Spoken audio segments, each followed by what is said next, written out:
affordability will once again be the focus. The Conservatives will have their first opportunity to target the carbon tax today. A private member's bill calling for more carbon tax exemption for farmers will return to the House floor today after it was sent back by the Senate. The bill to implement the fall economic statement is also on today's agenda. CTV's Colton Prail is standing by with more for us from Ottawa. Colton, good morning to you. So what are the priorities for each of the parties as we head into this new session?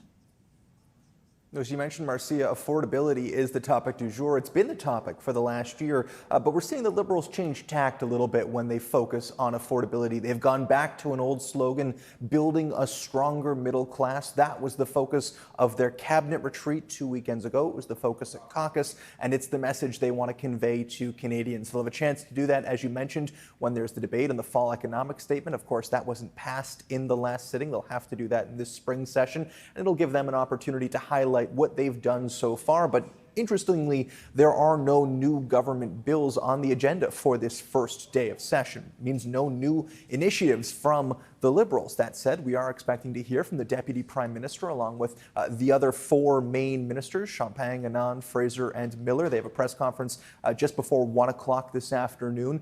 They'll again highlight the work that they've done. Interesting to see if we can expect any new announcements, but for them, really, it's focusing on that middle class, it's focusing on affordability and highlighting the work that they have done without spending too much, because that spending has been heavily criticized by the Conservatives, who are equally focused on affordability. They're focused on inflation, they're focused on deficit spending, and they're going to hit the Liberals hard on these, as they have for the last year, and that's been resonating with voters. You mentioned the carbon tax. That's going to be a day one topic, absolutely. Bill C-234 is coming back to the House. It's a private member's bill. It impacts certain carbon tax exemptions for farmers.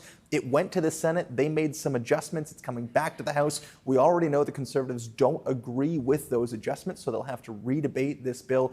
Previously, it had support from every party bar the Liberals. It'll be interesting to see if that's still the case. But this is an area where the Conservatives are going to hit the Liberals hard. We also know crime is going to be a renewed focus for the Conservative Party. It's something they talked a lot about a year ago. It's coming back in February particularly, and this is going to be a real focus for them, not just auto thefts, but rising violent crime, homicides.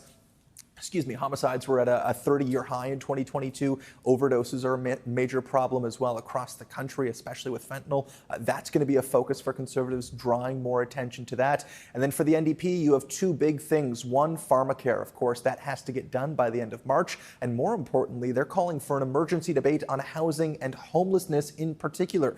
After their caucus in Edmonton, they say they really saw the problem in that city. Of course, Toronto has a well-documented problem as well, and it's getting worse really in every major metropolis across the country. So they're calling for that emergency debate on this first day of session. Colton, thanks for that.